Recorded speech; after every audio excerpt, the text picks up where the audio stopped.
Welcome back everyone. Hi, if you're new, I'm Tori, and today we are going to be blind reacting to the sci-fi and fantasy nominees for the 2023 Goodreads Choice Awards. I'm so excited we get to do this another year. This is my third year blind reacting to the awards, and it's just a lot of fun every single year. Before we jump in, like every year, I always have my list of predictions. This time around though, I actually did the predictions a little bit in advance. Over the weekend, over on my TikTok, I had a full-blown list of predictions, and I also was asking for people to chime in with their predictions in the comments. So before we jump in, I'm going to share with you all of my predictions and also share some predictions that people were throwing forward in the comments that I completely agree with. And if you guys are new here, I only react to the sci-fi and fantasy categories. I have no clue what is happening in any other category, so sci-fi and fantasy is what we're going to react to. So in fantasy, I have Fourth Wing. This is a given. Fourth Wing is going to be there and it's going to win the entire fantasy category. We have Fourth Wing, Tress of the Emerald Sea. I know one of Sanderson's secret projects is going to make the list, and I'm pretty sure it's going to be that one. Then I have The Adventures of Amina Al-Sarafi,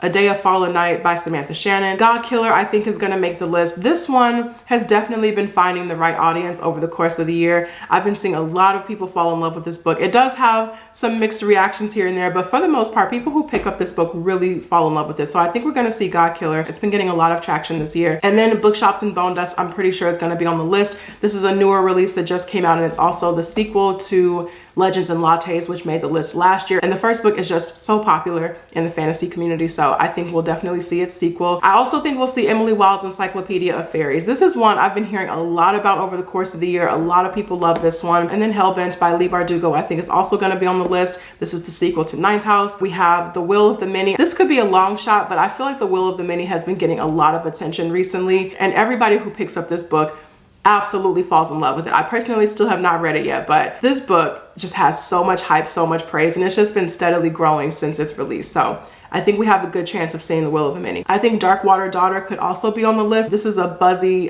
seafaring fantasy from H.M. Long. I think we could see that. Untethered Sky by Fonda Lee. I think this could also make the list. This one just kind of like came and went, I feel. I think a lot of people were just really excited to see what Fonda Lee was gonna do after the Greenbone saga, and then we got Untethered Sky. We're like, oh, that's nice, okay, and we all just kind of moved on, but who knows. And then my long shot is The Tyranny of Faith. I don't even know why I bother. It's probably not going to be there. Justice of Kings wasn't nominated last year, so I have no hope for this. So those are my predictions. And then the consensus that I was seeing in the comments section, people were saying Swordcatcher by Cassandra Clare. I completely forgot about that. I think that has a great chance of making the list. And then The Fragile Threads of Power by V.E. Schwab.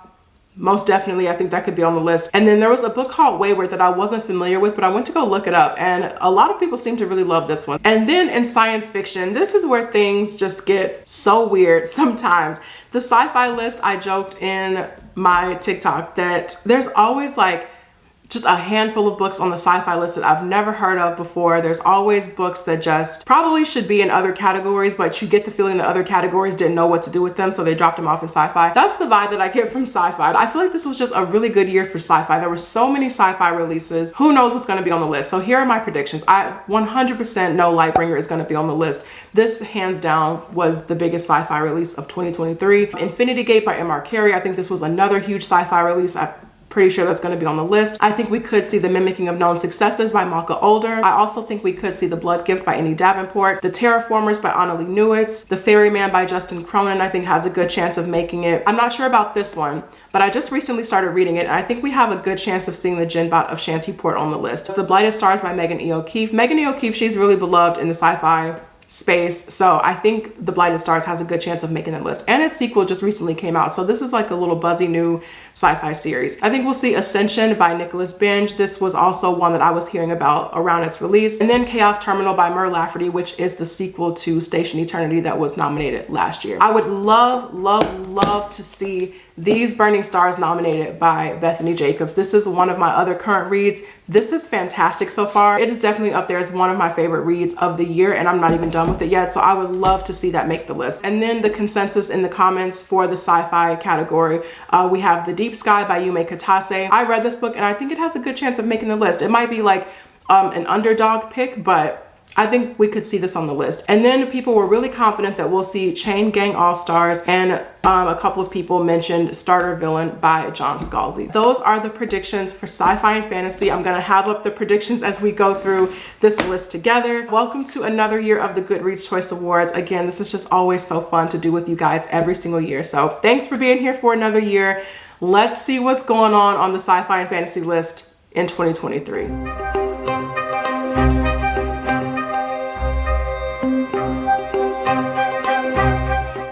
Okay, here we go. Welcome to the Goodreads Choice Awards. Oh my gosh. I don't know why I always just get like slightly nervous before I click on this link every year. Okay, let's do this. Oh, this is so wild. Best books of 2023. Oh my God. The year just goes by so fast. Oh, look at the side. Look at the side. Hellbent. Nominees on your shelf. Hellbent. Best fantasy. Oh, Translation State. We didn't get that one. Translation State by Ann Leckie. Actually, no, I think someone did mention that in my comments. Opening round starts today through the 26th. And then the final round is November 28th through December 3rd. And the winners are going to be announced on December 7th. This is so exciting. Last year, I started this in science fiction. I think this year we're going to start in fantasy instead. Yeah, I think we're going to do that. Start in fantasy. There's, whoa. Whoa. Oh my God. Wow. Wait, hold on. Oh my God. What is going on? They created a whole romantasy category this year. What?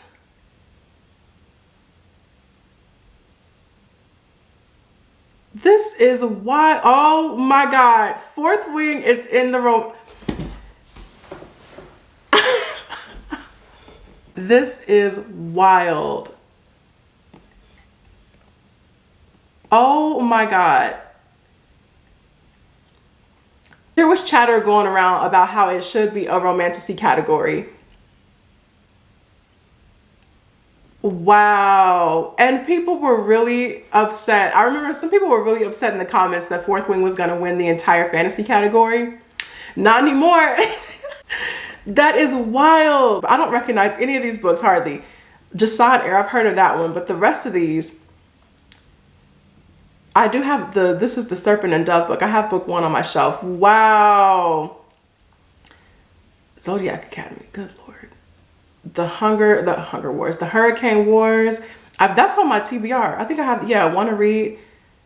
I'm not familiar with any. A Court of, what? A Court This Cruel and Lovely, A Queen of Thieves and Chaos, A Game of Gods, The Foxglove King. What is going on?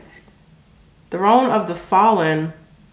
Oh my God, there is a whole romantasy category. I can't. Okay, we gotta stay focused. That's wild. I'm gonna go back. I'm a little speechless. I was not anticipating that. Well, I guess we can scratch Fourth Wing off the fantasy category now. Delete. Let's go into the fantasy category. This is so wild. Best fantasy. Here we go. Okay. Wow. I'm still kind of hung up on that romantasy. Okay, hold on. Best fantasy. What is this? I don't even know what this first book is. Venko. A Day of Fallen Night. Yep, that's one prediction. I'm doing like little check marks. Okay, we have A Day of Fallen Night. That's nice to see. We got Sword Catcher by Cassandra Clare. Stoneblind. Not familiar with that one. Oh, Encyclopedia of Fairies made it to the list. The Unmaking of June Farrow. That sounds interesting. Okay. Fragile Threads of Power. Wow. Oh, Witch King. I didn't forget about Witch King, but I just didn't think that it would be on the list. Okay, Witch King. Oh, you guys, Amina Al-Sarafi made the list. That's my vote. I loved Amina Al-Sarafi this year. I thought it was just so much fun. I love the entire cast of characters. Amina Al-Sarafi is a fantastic read. So let's keep going. Okay, we have The Last Tale of the Flower Bride. I have heard of that. I've seen that going around, but I have no idea what it's about. Hellbent made the list by Leigh Bardugo. I think we all saw that one coming. Not a shocker there. We have Starling House by Alex E. Harrow. Alex E. Harrow, I just feel like is not, I don't know. I don't really get on with a lot of Alex E. Harrow's work. We got The Will of the Many. I did think this one was going to be a bit of a long shot because I don't know. I just feel like it was going to be a long shot, but it has definitely been getting that steady traction. People have really been loving and going hard for this book. So it's one that I would love to get to before 2023 is over. I'm really happy to see that that made the list. And then we have Ink Blood Sister Scribe here. I feel like someone mentioned this in the comments that they would really love to see that nominated. Tress of the Emerald Sea. Yep, that makes sense that Tress was nominated. We'll check that off. Atalanta by Jennifer Saint. I have seen that going around, but I don't know. I'm just kind of like fatigued by a lot of these mythology retellings. Clytemnestra, another mythology retelling. Wow. Victory City, The Book That Wouldn't Burn. Oh, I forgot about that one by Mark Lawrence. I did see that one going around quite a bit. And then we have, of course, Bookshops and Bone Dust to round out the list. Okay, that's an interesting fantasy list. The only ones we didn't get were The Wayward Prediction, which one of the comments mentioned, and then Untethered Sky and Darkwater Daughter and God Killer. But other than that, I think we did pretty good. Of this list right here, I would vote for The Adventures of Amina Al-Sarafi. I do want to try to squeeze in Tress and The Will of the Many before the voting round closes though, and then come back. But yeah, I mean, Amina has my vote. Okay, so that was the fantasy list. Let's go into the sci-fi list. I'm a little worried. Okay. What is going on in sci-fi? The Deluge. Okay, we got Starter Villain Wow by John Scalzi. That was a good prediction from the comments. I think I remember the whoever posted it said, it's John Scalzi. He's always nominated whenever he publishes something. And I was like, yeah, I think you're right. So yeah, we got Starter Villain. Bridge. I have not heard of that. What is this? I Keep My Exoskeletons to Myself. The Marriage Act by John Mars. What? Some Desperate Glory. Oh yeah, by Emily Tesh. Is that on my list? Do I want to read that? Yeah, I want to read that. I've been seeing that one. Oh, Chain Gang All-Stars made the list. Okay, that was another good prediction from the comments. Wow. This is one I've seen it going around, but I was never quite sure what genre it was. I felt like it was firmly in literary fiction with like dystopian elements kind of sprinkled in, but yeah, I think that's already on my, oh no, it's not. I should add that to the want to read list. Children of Memory by Adrian Tchaikovsky. Wow, this is the last book in the Children of Time series. We were also going back and forth on the comments about this one. Someone said, oh, this is going to be nominated probably. And I was like, oh, didn't that come out a little bit before the cutoff though from last year? But I think it released in the US on this year. So that makes sense that it's here. The first book, Children of Time, was amazing. So yeah, that's a series I do want to continue. The Future by Naomi Alderman.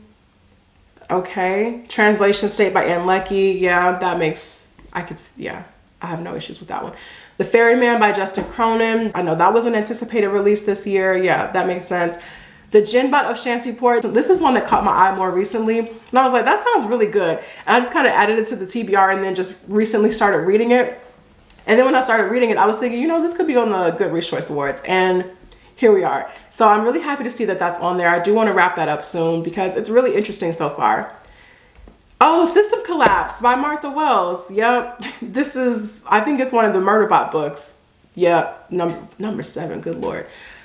That makes sense. I completely forgot about that one. Lightbringer. We already knew that. Lightbringer is the biggest sci-fi release of the year. Lightbringer was incredible. Here we have, what is this? The Great Transition. What is this? The Light Pirate. Oh my goodness, I have no idea what's going on. Land of Milk and Honey. What? Okay, oh, The Deep Sky. I'm happy to see that. Good for you, Make Katase. I'm really happy to see that. The Deep Sky was solid. I thought this is a debut novel. I thought it was a good read overall. I think I gave it a solid 3 stars. I am looking forward to reading more from this author in the future. I thought it was good. Ascension by Nicholas Bench. And then finally, to round out this sci-fi list, we have The Lives of Puppets by T.J. Klune. Okay. So I don't know about this one. This is a really interesting sci-fi list. That joke that I've made about how there's always 5 books on the sci-fi list that I've never heard of before, that also is checking out right here. There are some books on here I have no idea what's going on. Land of Milk and Honey, I am not familiar with that at all. The Great Transition, no. The Future, the Marriage Act, just John Marr's books just feel like thrillers to me with like sci-fi elements to them. I don't know, that should have been in thriller in my humble opinion. You know what, I'll say it again, I feel like sci-fi, we tend to get some of the books that the other categories have no idea what to do with. Because this is a crime. This should have been on the list. These Burning Stars, The Blighted Stars, what? The Terraformers. This is a really odd list. You guys, I'm gonna be real honest. I don't know about this one. I don't know about this list. This is weird. I think I'm a little speechless. Lightbringer is so far my favorite thing from this list. Let's just leave it at that and move on. That is a really interesting lineup. I'm gonna go back to this romantasy category. I'm a little fascinated by this now. Jasad Air. I saw this release when it first came out. This is so funny. They created a whole romantasy category. Imagine thinking that you were like safe in the romantasy category and then Fourth Wing shows up. It's not even going to be close. I do want to read the Hurricane Wars though. This is on my TBR. That sounds really interesting. Well, they can all duke it out in the romantasy category. That's actually kind of nice to see. Let's check out young adult science fiction and fantasy. Let's see what's going on here. Oh yeah, I've been seeing, what is this? Song of Silver, Flame Like Night. I've been seeing that one. A Study in Drowning. This one is really popular. I see a lot of love for that one. Let's see. Cassandra Clare. No surprise. Holly Black. Chloe Gong. Alexandra Bracken. Wow. That's a name I have not seen in a long time. Oh, Divine Rivals. Oh, that's cute. Oh, nice. They didn't go ahead and throw, what is it, Defiant on the list, even though it's not out yet. That's interesting. So yeah, those are the nominees for the best fantasy and science fiction. Let me look at this sci-fi list one more time. This is such an interesting lineup. I don't really know how I feel about this, to be perfectly honest. This is a really interesting lineup of books. The sci-fi category, we may need, I don't know, we need a meeting. We need like a meeting or something, some kind of overhaul. What is going on? Every year, sci-fi is just so, I don't know if underwhelming is the right, why did I highlight that? I don't know if underwhelming is the right word, but it feels kind of underwhelming sometimes. Best fantasy, a lot of these definitely make sense. In best fantasy, I think there is just one too many mythology retellings going around though. Of this entire list, there's really only a handful that I still really want to read. I'm definitely going to read The Will of the Many, and I have a copy of Witch King, so I do want to get into that, and definitely Tress of the Emerald Sea and A Day of Fallen Night. But the rest of these, I've read Hellbent. I thought Hellbent was fine. Not the sequel that I thought it was going to be, but it was, you know, it was good overall. I just don't love it. And then I'm not really into the whole Legends and Lattes, but I don't think I'm going to read the sequel. And then the rest of these, I have no desire. This sci-fi, let me go back to sci-fi. I'm sorry, I'm so hung up on the sci-fi list. I don't know what's going on this sci-fi list. Okay, translation state, I already have that on my TBR. Not the biggest fan of Murderbot, so I did stop at book 1, after book 1. Some Desperate Glory, I want to read that. Chain Gang All-Stars, I do want to get into that. This Land of Milk and Honey. Ascension, I kind of have been going back and forth about whether or not I want to read this book or not, but we'll see, we'll see. Other than that, The Light Pirate, Lives of Puppets, The Future, this great transition is throwing me off. For fans of Station 11 and The Ministry of the Future. Okay, well, that's it, you guys. Those are the nominees for the best sci-fi and fantasy categories. Get that, please go down in the comments. I want to see what you all think of this list. We need to talk about this. So let me know your thoughts. I hope you guys enjoyed this video, and I will see you in the next one. Take care.